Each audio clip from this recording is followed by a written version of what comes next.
time, we're about to have another banner to hold. Travis Thomas here with the walking, talking, triple-double producer extraordinaire. Ante Campbell balled out at Fresno State and UTEP, and he's balling for us here on Hold My Banner. How are you, my friend? I'm good, two T's, because later tonight I'm going to be on Causeway, hopefully celebrating the Celtics championship with the peoples of Boston. So I can't wait to be out there turning up. Yes, after which tonight. I've always alluded to, man.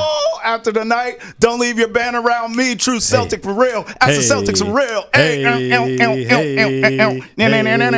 That's going to be you tonight. Now, in full disclosure, Ante did invite me to go out with him tonight, and I said, no. I don't go outside. I'm going to be right on the couch, but I'll be watching, Ante. I'll be watching. Yep. Keeps me out of trouble that way, my friend. And look, you know, I said this to you a few days ago. I said Gillette had the ceremony for Tom Brady. Yep. And the same night, Celtics played Game 3, TD Garden watch party. Both of these places, seats filled. Not an empty seat in the house, and not one game was played in either venue.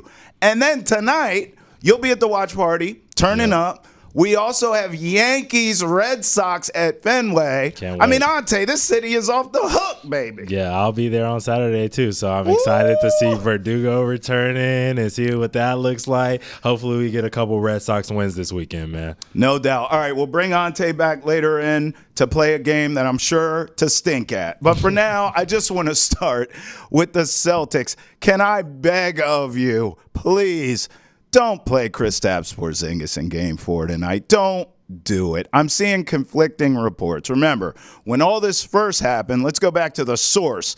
Joe Mazzulla, who kept him in the game inexplicably when he banged the leg in the first place. So who knows if that did more damage. We all assume that it did, of course, right?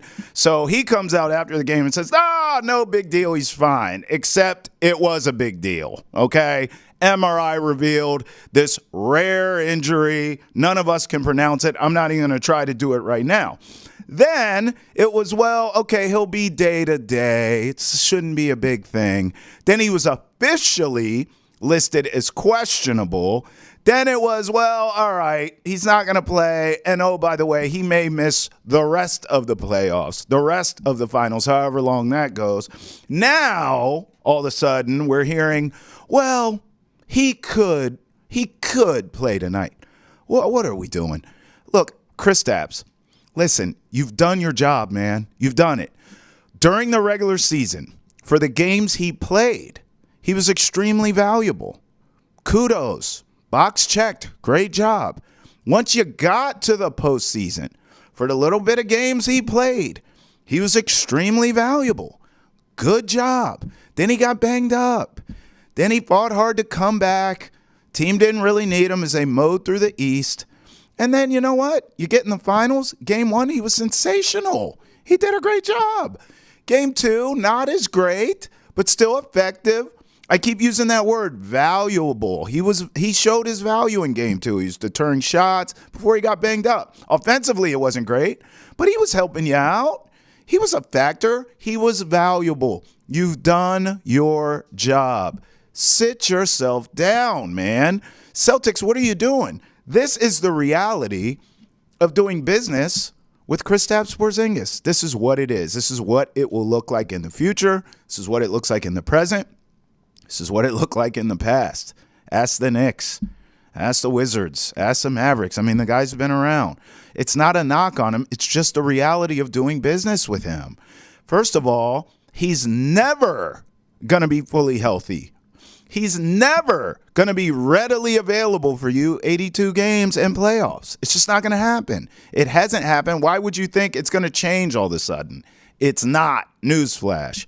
And then, look, not only are you going to be limited in his availability for you, but you're going to have some guardrails in place to ensure that you do get something out of him. And I thought the Celtics did a great job this season of providing that. Anytime the guy had as much as a hangnail, they sat him, and that was smart because, in theory, he was healthy going into the postseason. Then we saw him get hurt. It's just a reality. I think in the end, Brad Stevens rolled the dice on Kristaps Porzingis, and he knew he was rolling the dice. And you know what? Credit to Brad Stevens, he hit the jackpot. It cashed. Great job. But just like the song says, you got to know when to fold them. You got to know when to walk away. Porzingis has another year on his contract. Let that play out. And then he'll forever be loved in this town. I was there for game 2. I told you about it here on Hold My Banner. I mean, when this guy came out of the tunnel, you would have thought it was the Beatles. The reception he got, the ovation, the love, the place went nuts. And this was just for warm-ups. So he will forever be loved in this city. And that's saying something for Boston. Enjoy your ring. You helped earn it. And you know what? Sit yourself down on them duck boats and just wave and have fun. Crack a beer if you want. You know, like, chill. Don't mortgage the player's future just so he can get out there tonight and do what? You're going to slap the Mavs around anyway, which really brings me to game 3. So I predicted, if you remember, Kyrie will go back to Dallas. He needed to get out of Boston terribly. Get out of there, go back home. I predicted a breakout game for Kyrie, and I was right. He did. He looked much more like himself, right? But in the end, what plagued the Mavericks in Game 3 is what's been plaguing them all series long.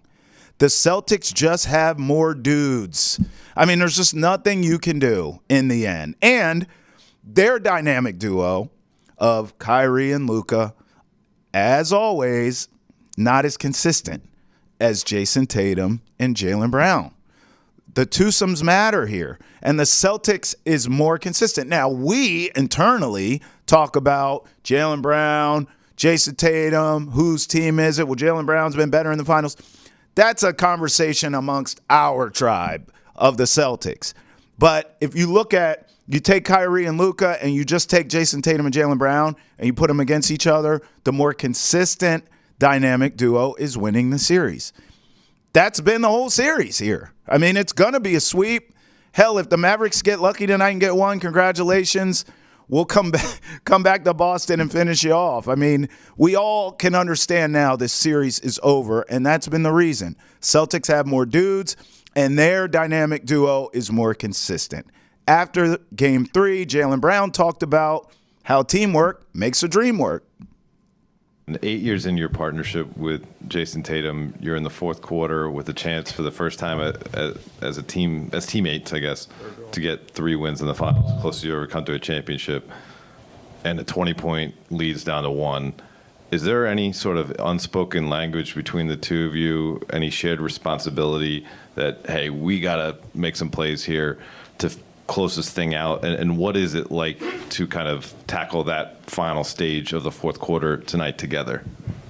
I thought it was a great team win. That lead dwindled fast. I know we were up 20, and then they stormed back, and that's what the beauty of basketball is. You can never let up. It's always time, and they were able to cut the lead. But in those moments, those are the moments which you have to just live for. We've been in those moments a lot. We just needed to be patient, be poised. I feel like we got some good looks. The defensive intensity ramped up. The officiating, got a little bit tighter. So at the end of the day, you just got to make plays. I thought we got some good looks down the line in the fourth. Some went in, some didn't, but we was able to make plays and find a way to win. And we've been in those positions, and we've lost. So it was great to overcome that with my brother Jason and the rest of our team. That was special. I mean, stop trying to convince us these two don't like each other. It was great to have that moment with my brother Jason and my team. These guys are hugging and just, I mean, clearly, as we've talked about here, this is a cohesive unit. They love each other. It is Kumbaya City. And guess what? Hydrate, get some food in your belly, because tonight we celebrate, we drinking. Banner 18 is loading, and worst case scenario, Mavs pull a rabbit out of the hat. Cool. We'll win it here in Boston. It's all good. Now, before we start our celebration for the next few days, all the way to the parade, I want to take a second and actually defend Luka. Yeah, You heard me. Defend Luka. All day long yesterday, I'm hearing everyone bang on Luka. He's the worst defender ever. He's immature. He's got to get in shape. He's fat. He's running out. Relax. Now, some of this stuff we have criticized him of on Hold My Banner along the way. But can we just slow down on blaming Luka for all the world's problems? This is not all his fault. In fact, I look at this, Luka's the least of the Mavs' problem. Now, I will acknowledge he has a maturity issue. That's clear. I still think back to when the Mavericks won the Western Conference Finals. Remember this? And Michael Finley took the beer from him when they were celebrating in the locker room. He's standing outside the locker room with a beer in his hand. Michael Finley walks up and says, "No, you don't. Get in there." I mean, that's immaturity. The and moaning, complaining to the refs, that's immaturity. But we got to slow down a little bit on blaming Luka for everything. Now, he has not played well defensively in this series. That's an understatement. We all understand that. We all watch the games. But let us remember the Mavs are even in the finals because Luka showed up defensively all postseason long. The Mavs are not here getting swept if Luka doesn't play defense. In fact, he got hurt playing defense. That's why he's so banged up. And we joked about it on this show, like, yeah, that's what happens when you play defense. You get nicked up a little bit. So I just think we got to slow down.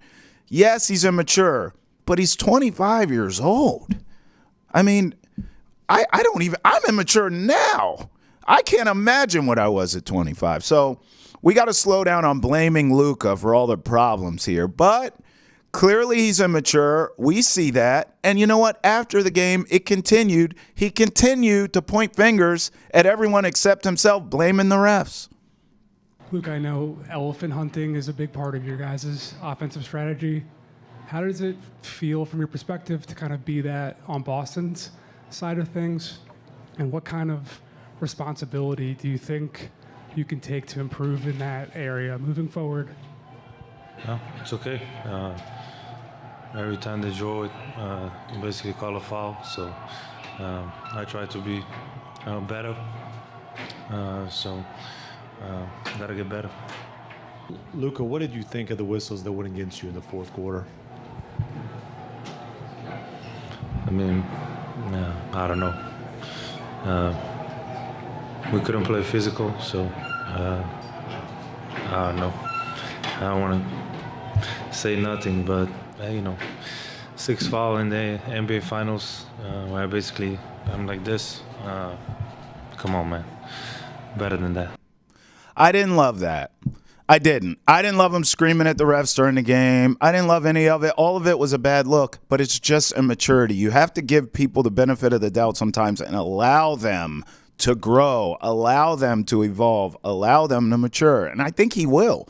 What I'd love to see him do, if I was a friend of his or a coach or some sort of advisor or trainer, I would say, listen, you got swept in the finals. It happens. It's happened to a lot of the greats along the way.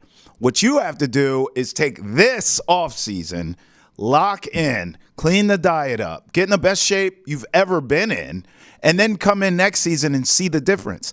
See, I look at Luka as now with his body breaking down and he's so frustrated and all that, some of that stuff is physical. And so if he can get in the best shape, maybe lean up a little bit, I would bet you by next playoffs he'll feel physically better. And he can continue to sustain playing defense because I just told you, the Mavs aren't here if Luka doesn't play defense. So he was playing defense prior to this series against the Celtics. But he just started, he got hurt. He started breaking down. So by the time he saw the Celtics, even with all the rest in between, it didn't matter. He's already banged up. And now we're seeing that, and then the frustration piles on, and the immaturity manifests. So I would advise him, literally, it's the only thing missing from his game. Get in better shape so you can prolong your season. You can prolong playing at a high level, and you'll see the difference. That's how you would sell him on it. And I would bet he would buy into that. But in the end, again, I'm defending him because he didn't call a timeout in the middle of a 20-2 run for his team coming back against the Celtics late in the fourth quarter. He didn't do that. That was Jason Kidd's dumbass. How come no one's blaming him? Luka, in fact, when it happened, was screaming at Jason Kidd. Like, what are you doing? We have all the momentum. There are things going on. The role players aren't helping. It's not all Luka. So I think everyone needs to back off. But in the end, listen, Mavs, your future's bright. But it's the Celtics' time right now. Finally. Let's celebrate Banner 18 because it's coming to us. All right, let's bring him back in. Ante Campbell, who will be there tonight, turning up at the watch party. And then tomorrow you're going to check out Yankees, Red Sox at Fenway. Just a beautiful championship weekend for you, my friend. Yep, I'm super excited for that. But I did want to talk about your Luka take, all right? All right. I agree. The media has been a little rough on him. Yeah. But here's my thing, all right? Everybody's been about, oh, Tatum, you got to win one. Oh, Embiid, you got to win one. James Harden, you got to win one. Luka's a superstar. Yeah. So he deserves the same discourse that all of these players have had throughout their career, where once you're good, it's like, okay, we can enjoy your greatness for a couple of years, and then after that, it's time to win, right? Yeah. Luka has kind of been avoidant of that because he plays in a smaller market in Dallas, but I don't think that he shouldn't be criticized because Kidd isn't, doing the things that he needs to do. It's a team game.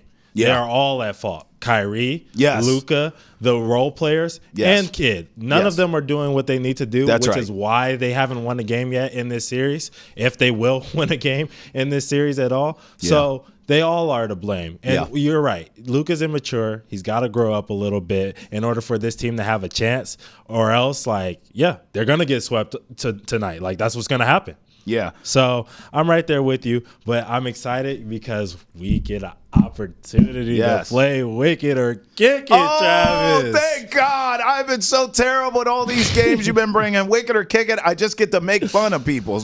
I'm great at that. Yeah, so this is obviously where we make fun of our, just rate at least. Well, we rate NBA player drip. Wicked, of course, means we love it. Kick It means get the hell out of here. Usually I'm the one kicking it.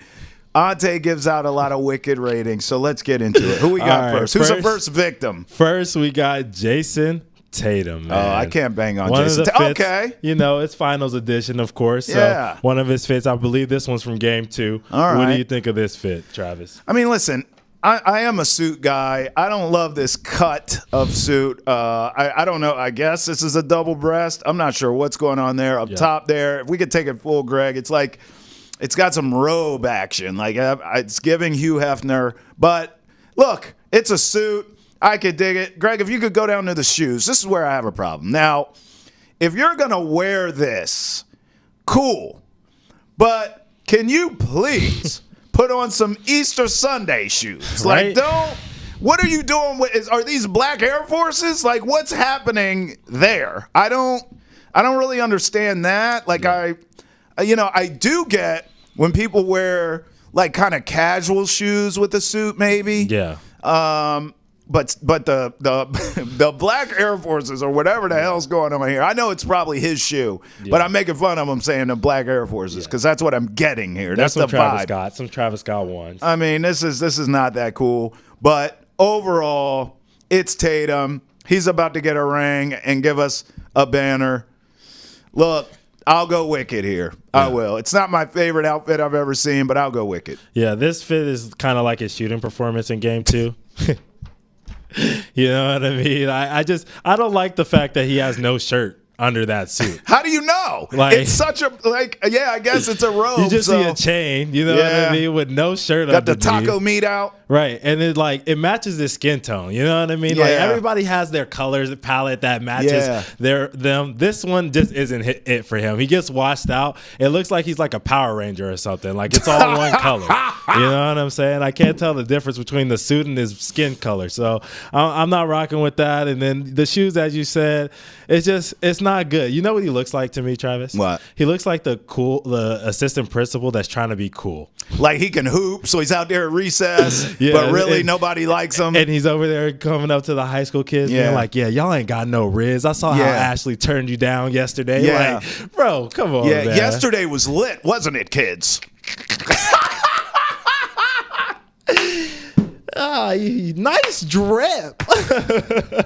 Hey, bro, man. you know how you said everyone has a color palette, right? Yeah. I had an ex-girlfriend tell me that mine was hunter green. Okay. And then we broke up, and it was a bad breakup. I have never worn hunter green in my life since. Yeah, we ain't rocking with that. We got to switch it up. Just like we're going to switch it up to the next person. The White Pal, man. What do you think of this fit from game 2, I believe, as well? Nice transition there by you. What's his name? The White Pal? Yep. Stanford kid, man, so be nice. Yeah, well. Great education. I'm not going to be nice. This is a stupid-ass outfit. What is going on here? Like, first of all, this is like punk rock. As soon as I see, what do you call it? That wallet chain hanging out of the... Greg, get on that wallet chain. And that damn, what's in that little ass suitcase? Like, what's going on here? The whole thing's giving sketch. It's just sketchy. I don't like it. He doesn't look trustworthy. I don't like it. I feel like he's up to no good. Look at his face. Go up to his face, Greg. He's clearly up to no good. I can't look at that. When you combine this outfit with that face and the shades, I can't trust him. And you said he went to Stanford. That means he's super smart. Yep. This is, you know what? Take it full, Greg. I got it. This is giving hipster cat burglar. I can't trust him. I can't. Hipster cat burglar. It's giving hipster cat burglar. Hey, man, look, let me go back to that Tatum fit just to tell everybody, just in case anybody was questioning it. That was kicking for me. No question about that. But look, I'll start with the White Pal here. Oh, you're kicking this. No. I'm kicking Tatum. Okay. This one is wicked, actually, for me. Yeah. This one, I love the go yard bag. You know what I'm saying? And the fit's a lot better than the stats we have up on the side. Like, can this dude get some minutes? I said, what's his name? Dwight Powell. Like, you know what I mean? He's over here. Their team is getting punked on the glass. They could probably use another big. Like, throw him in there. You can't trust him. You know what I'm saying? You can't trust him. I'm going to say I like this because it just gives me, like, smooth criminal type vibes. You said, you said cat burglar, but I think it's more of a, you've been hit by, been struck by a smooth criminal. Yeah. So I like that. I like the go yard bag. I like the Chelsea boots at the bottom, man.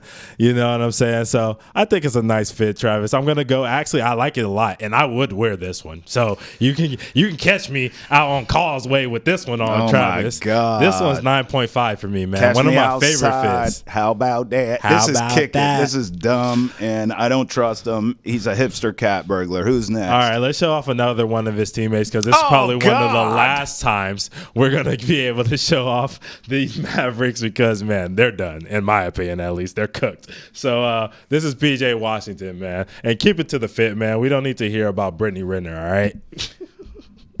What in the brave heart is this? Greg, take this fool. I mean, what is going on here? What? I don't even need to say anything. Just look, for our audio audience, let me describe this. If you've ever seen Braveheart with Mel Gibson, that. Like, where's the speech? They can take our lands, but they can't take our freedom. Like, this is awful. This is dumb. It's ugly.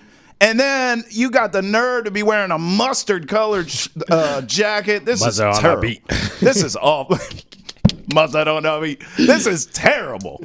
I'll tell you, I swear to God, if you give this wicket, we're going to have consequences and repercussions. There's going to be some furniture moving in here. You know you got to kick this all the way back to Braveheart. Oh, my God. Give this to Mel Gibson. This fit is a 1.2, like the Mavericks' chances of winning this final series. Thank you. It's a kicker for me. My whole thing about it is, Greg showed off the shorts. I need to see them shorts one more time because, bro, why does it look like you got weights in your pocket? Is it because you've been getting punked around so much? You like, I gotta walk around with some extra weight so that when I'm don't got the weight on, I'm free. I can jump higher. I can push people around. You know what I'm saying? Because y'all been getting punked. And this fit looks like a kid who needs to get bullied. No, I'm just kidding. I do not promote bullying. I just want to say that I do not promote bullying. But you know what Somebody I mean? need to bully his ass. And what's up with the shoes? Why are they so high? Like, are these boots? Greg, can we go back? Like, what is this? Bro, those are damn near over his socks. Those are some Ricks, man. Those look terrible, man. You know what this fit reminds me of? What was that? Recess. You remember the show Recess? Wait, stay here, Greg, right where you are. What are those strength shoes? Why do they got the extra look? I told you he's trying to get his weight up. This is terrible, bro. Oh my God. This man. is the worst. Listen, we've had some terrible outfits here on Wicked or Kick It. I would like to nominate this one for the Hall of Shame. This is awful. I'll tell you, this is awful, bro. This might be one of the worst I've ever seen in my life. Yeah, it's pretty. And is that kilt? Is it leather? I don't know what that is, man. That's leather. I think that kilt he got on is leather, bro. It's designer. I don't give a damn. I don't care if it's designer. It is awful.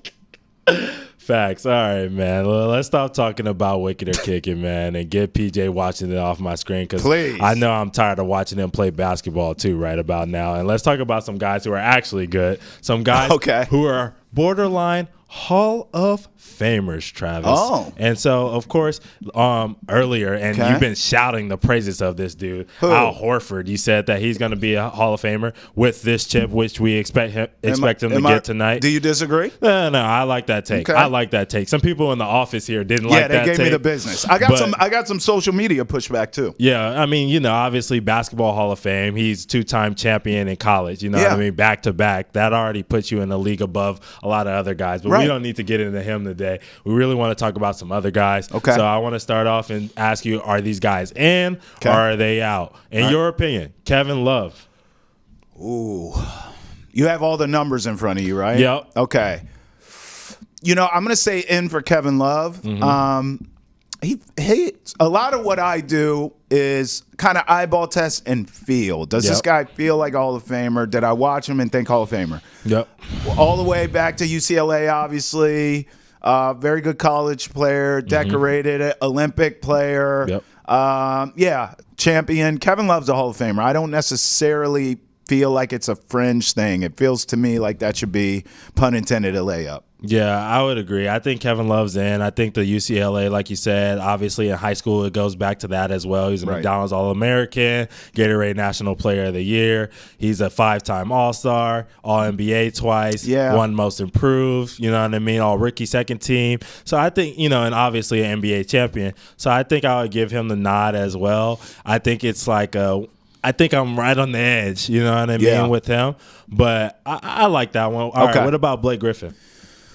Okay, man, first gut instinct that came to me when you said his name was Hall of Famer.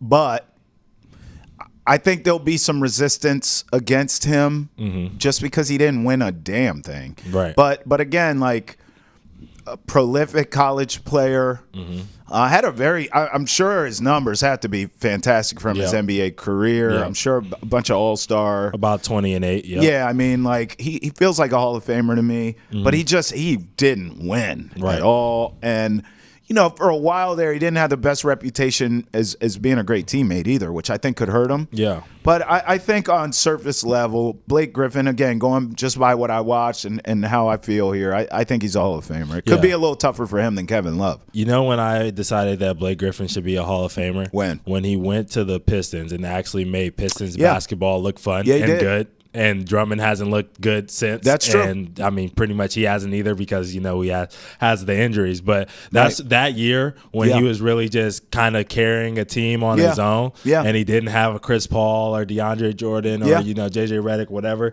to kind of help him. That's when I was like, okay, Blake Griffin is definitely a Hall of Famer. Agreed. All right, what about Andre Iguodala? Ooh, borderline fringe. Yep. Factor in college, very good at Arizona. He was the man for a long time in Philly. Yep. So I'm sure that probably inflated his numbers. And then we saw him late in his career. They don't win a title in Golden State without Iggy. NBA Finals MVP, the defense. I think he's a Hall of Famer. Fringe, but I would put him in. Yeah, I feel like people are gonna hate us because we're like, yeah, this guy's great, he's in. But It's like, basketball. you know, They all get in. this is true. I think his probability is about 12%, so I think we're a little bit higher than what the people who are voting on this are believe. But I would say agreed. I think Finals MVP is obviously when I knew he was a great player in Philly. You know what I mean? As a number 2 option, he was always a great number 2 option there. Great number 2 option in Denver. I just think obviously the Warriors' time really cemented him. He was a winner. He bought into his role there. He bought into his role with Miami and helped them win not a championship, but just helped them win games and make deep playoff pushes. So I'm going to roll with that. Obviously, we know he was a huge part of those USA teams as well. In 2012, he won gold in the Olympics, and then he won the gold in the FIBA World Championship in 2010. Yeah, it feels Hall of Famer to me. I would think so. All right, what about Rajon Rondo? Oh, you Mr. love Rondo. Boston, LA. Yeah, I know. You're a Rondo guy. Listen, I almost feel the same way about him as I do Iggy. College player. I mean, obviously a champion, but just fringe. Yeah. Like, if you told me Rajon Rondo or Iggy are Hall of Famers, I would say I get it. If you told me they didn't make it, I would say, yeah, I get it. Yeah. But they're just right there. Yeah. I would say he gets in. I would say he gets in because I imagine his assist numbers are probably up there. Yeah. He's probably got some all-time stats there. Yeah, I think he led the league a couple of times in assists, led the league a couple of times in steals, and winning the championship in the two biggest medias in basketball. Yeah. Sorry, New York, but Boston and Los Angeles. I think that really puts him in. Obviously, we know he wasn't the number 1 guy or number 2 or even number 3 guy on any of those teams, but he definitely was a big part of it. And honestly, you take him out of those situations, and neither of those teams are winning 2008 or 2020. So I would say that he's got to be in just based off of that. Facts. Really helping some guys build their legacies as well. All right, the last guy that I have to ask you about is another LA, LaMarcus Aldridge. Hall of Fame for what? Overpaid and overrated? Then he's the GOAT. Please. What did he win besides nothing? Stop. No. How's no sound? No. No. Hell no. You're a hater, man. I mean, he's played for probably 2 of the worst franchises in the NBA basketball history, Brooklyn Nets. Whose fault is that? He took the money and ran, brother. And Portland. Like he took the money. They didn't surround him with anything. He averaged 19 and 8. Hall of Fame excuse maker is what he is. 19 and 8. Ultimate bucket getter. You're going to tell me he's Hall of Fame, dog? Yeah, he is. What? He's Hall of Fame, bro. You know what? Let me bring some brevity to this show. Local icon Michael Bivens actually caught up with Ante and I. He joined us to talk about his love for basketball and how he's using it to help shape his community. Take a listen. Here he is, the legend Michael Bivens, always repping the 617. I got to tell you, man, it's an honor to have you on here just for me personally, bro. And I know you probably get this all the time, but I still got to let you know where I'm coming from.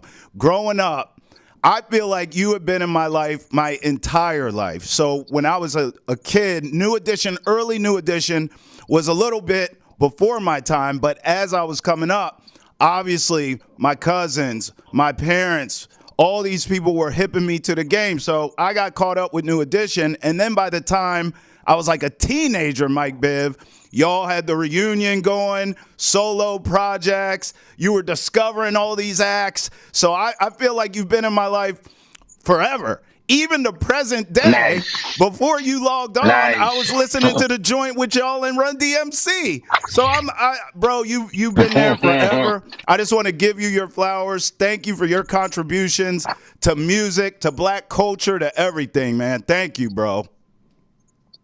Nah, listen, music is life. And anytime you can make music and you can connect with people through music, then that's why you make the music. We all take different walks in life. And I'm just happy to be in my group, No Edition, coming out of the Orchard Park projects and having an opportunity to make something of ourselves and to be able to travel the world and touch so many people doing it. Now, I had an opportunity to tell you before we started, I'm from the DMV area, but you repped Roxbury so hard, bro.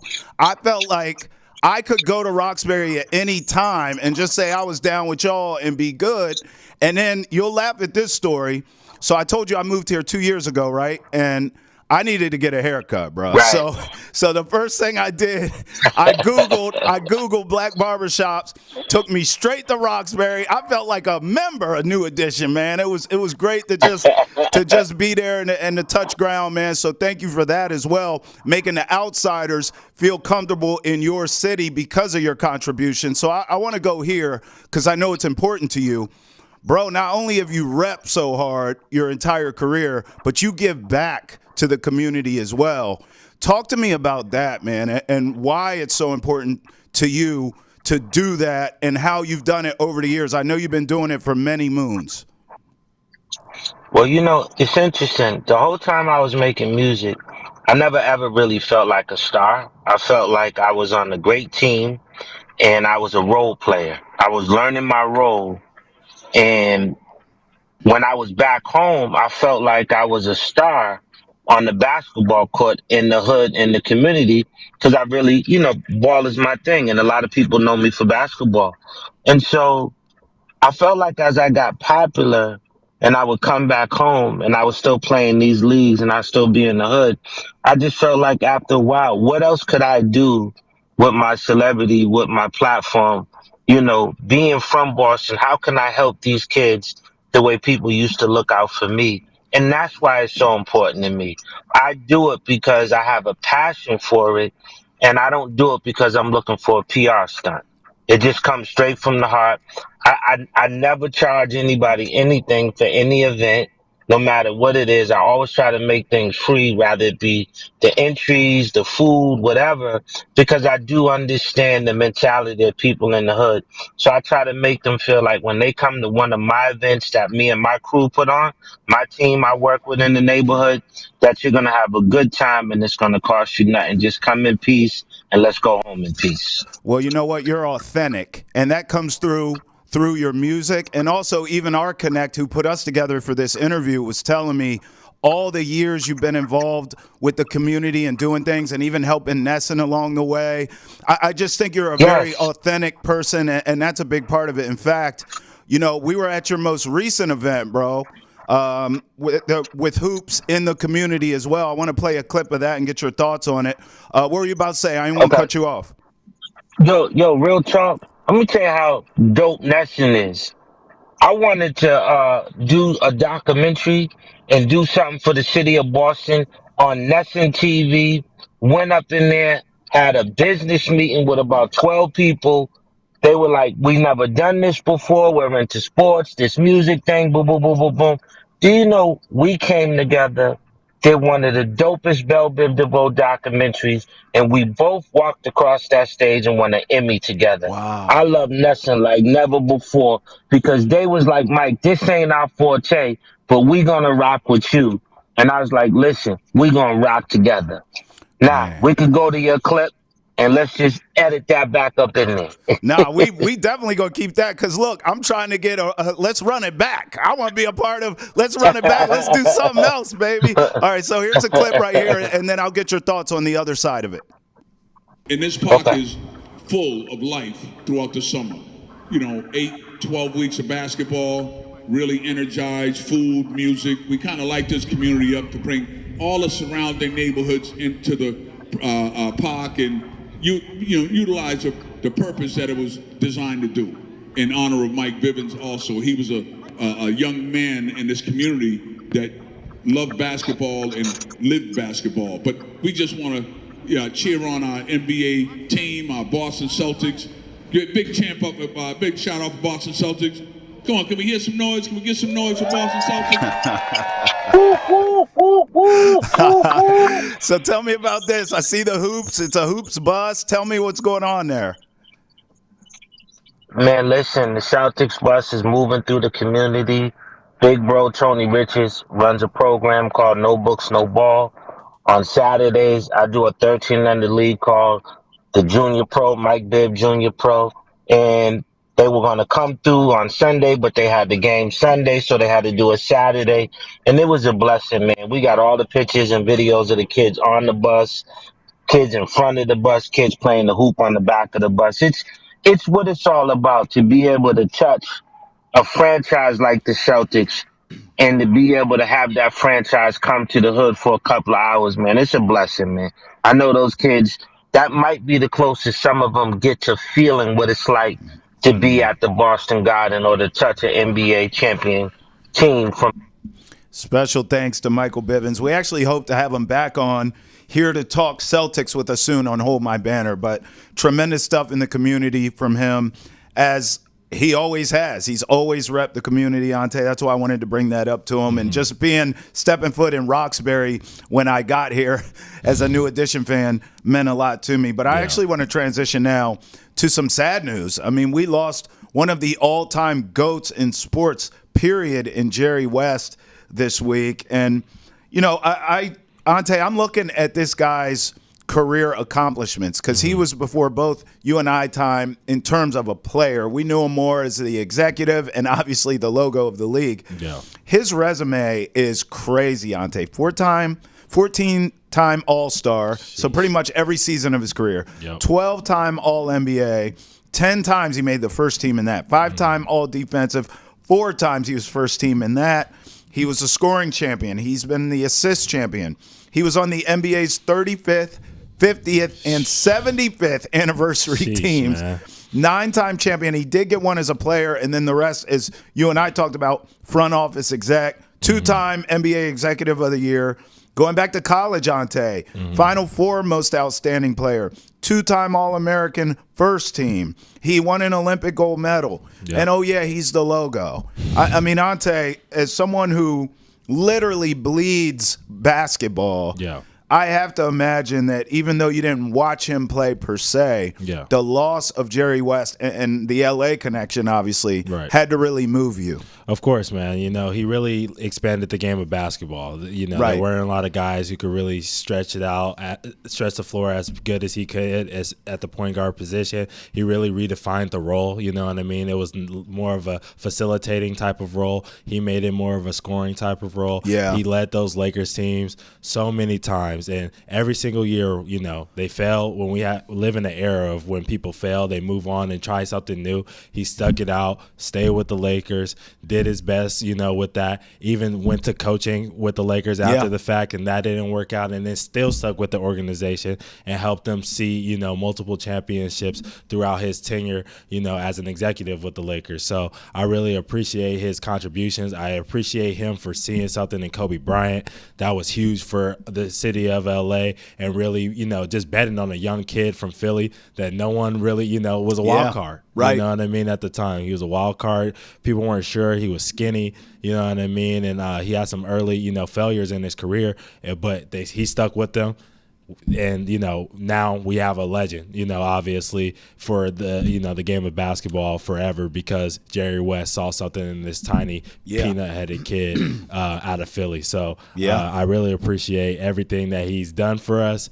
He's also been just a huge, huge advocate for peace and freedom and all of that. Yes, he has. So, you know, ultimate, it's so many things you could say about this man. It's hard to really, you know, define his life in a couple of words. But, man, he's just amazing, and I want to say thank you. Yeah, I think that's beautifully said. I mean, even I remember, you know, a couple years back, people were suggesting, well, they should change the logo to the Michael Jordan Jumpman instead of Jerry West. And even during all that, he was very gracious. Yeah. And like, I mean, cool. If that's what he was gracious to Jordan, and all of those people suggesting that. It never happened, nor should it ever. But even the handling of that, Ante, I thought was really cool. And I'll just think of his imprint on the league, period. You talked about the player, the coach, the executive, but even in his later years, you got to think about his imprint, not just the Lakers, but the Clippers, the Warriors. I mean, this guy, you know, he was a consultant, and these teams would hit him up, and he was still giving out games, still giving out